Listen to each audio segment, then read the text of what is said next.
Every day I get several messages from Muslims saying something like this: David, you talk about Muhammad in front of your books because you're too scared to say these things in front of Zakir Naik.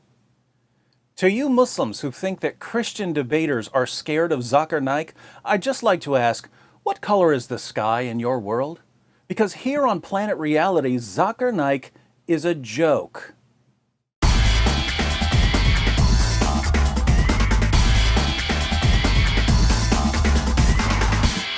Zakir Naik is a joke, and I'm not saying that because I disagree with him. I'm saying it because he's a complete joke. Let me give you 3 quick reasons.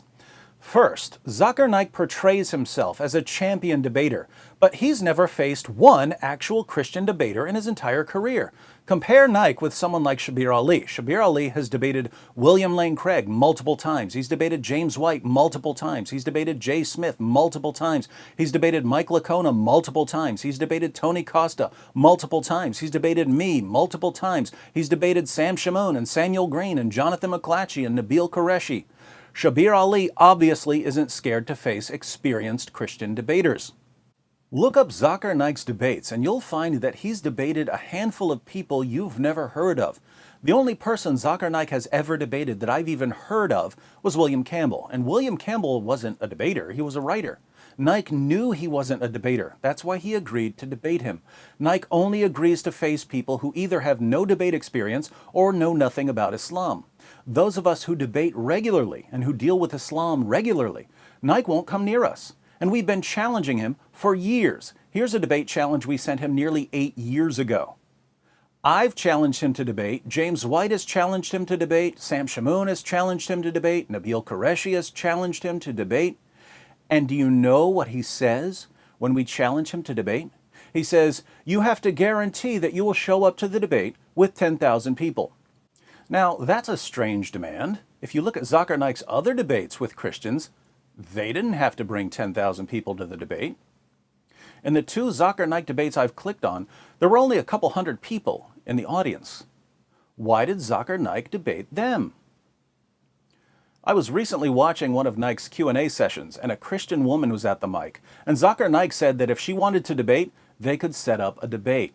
Ask your question in 2 or 3 sentences. If it is more than 2 or 3 sentences, yes, it becomes a lecture. If you want to have a lecture, yes, sure. If you want to have a debate also, we can arrange. Can you? Okay. You can come to Bombay. Right. No, it's not Bombay. I'm in the Gambia. Why was Zakir Naik trying to set up a debate with a random woman who stepped up to a mic at a Q&A session? By the way, right after he challenged her to debate, he changed his mind and said that he refuses to debate women. Then he said that he would be happy to debate a religious scholar. But once again, Naik didn't say anything about bringing 10,000 people to the debate. Why does Zakir Naik's 10,000 people rule only come into play when he's challenged by people who debate regularly? If some local pastor no one's ever heard of agrees to face him, suddenly Naik is ready to debate, even if the pastor shows up with no one. This is the age of the internet. Millions of people can watch a debate online. Zakir Naik could have a debate with a Christian in a hotel room and people around the world could watch it. Why does he selectively apply his 10,000 people rule? Because he knows that in America, most Christians have no idea who he is, so they're not going to come out by the thousands to see him debate. He knows that Christian debaters aren't going to rent the Superdome to face him because we think he's a joke. So he made up a rule that he only applies to avoid actual debaters. Why? Because he's a complete, utter, total coward, and he knows that his arguments would be destroyed by any experienced Christian debater. And what do Muslims say when we point this out to them? Oh, Zakir Naik refuses to face you debaters because you're beneath him. Wait, all of the actual debaters are beneath him, but the people he's debated, most of whom no one's ever heard of, they were important enough for him to face? How would we know who's beneath Zakir Naik if he's never once stood on stage with an experienced debater? How would we know? Naik is like a guy who walks outside his house, punches someone in the face, and declares that he's the heavyweight boxing champion of the world without ever facing any actual boxers. It's pathetic.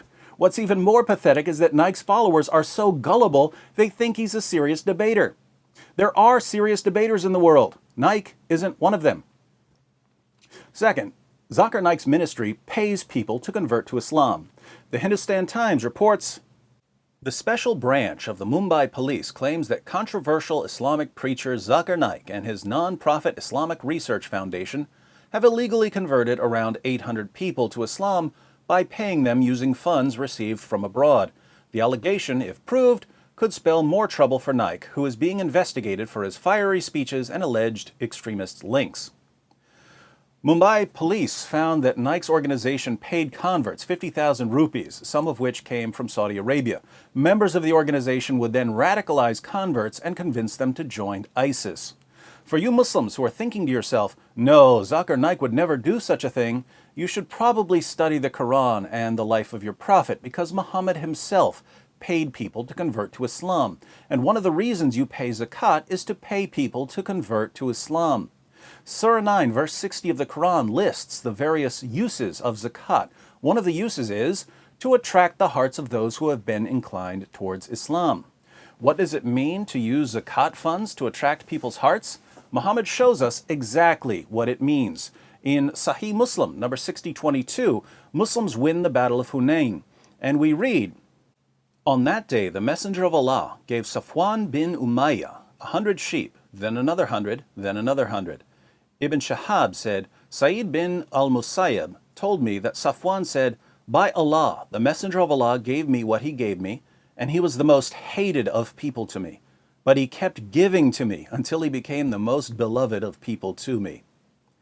This guy hated Muhammad, but Muhammad kept giving him sheep by the hundreds until Muhammad was his favorite person in the world. In Sahih al-Bukhari 3344, Muhammad divides a piece of gold among 4 chiefs of a different tribe. We read, "So the Quraysh and the Ansar became angry and said, he, i.e. the Prophet, gives to the chiefs of Najd and does not give to us. The Prophet said, I give to them so as to attract their hearts to Islam." He was giving them gold to attract their hearts to Islam. Nearly 14 centuries later, Zakir Naik is doing the same thing. Muslims should be proud of Naik for imitating his prophet by bribing people to convert when his arguments fail miserably. Third, a few years ago, when I was watching some of Zakir Naik's talks to get some video clips for some shows, I was impressed that so many Muslims showed up to hear him speak when the talks were in English. I know a few Christians from one of the areas he was speaking in, and I said to them, it's cool that wherever Zakir Naik goes, there are so many Muslims there who speak English. They said, oh, lots of the Muslims who show up don't speak English.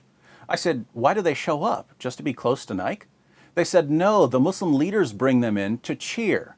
They tell the Muslims who don't speak English to cheer loudly whenever they hear other Muslims cheering. Now think about this. Zakir Naik's organization has to bring in Muslims who have no idea what he's saying to cheer for whatever he says. Why? Because they understand that many Muslims, and even some non-Muslims, don't know enough about what he's saying to know if his arguments are good or bad. But if enough people are cheering for what he says, gullible audience members will assume that he must be right. So Naik's organization loads the audience with people who cheer for him no matter what he says, because the cheering has a psychological impact on gullible audience members. This is the Islamic version of a laugh track for a comedian who isn't funny.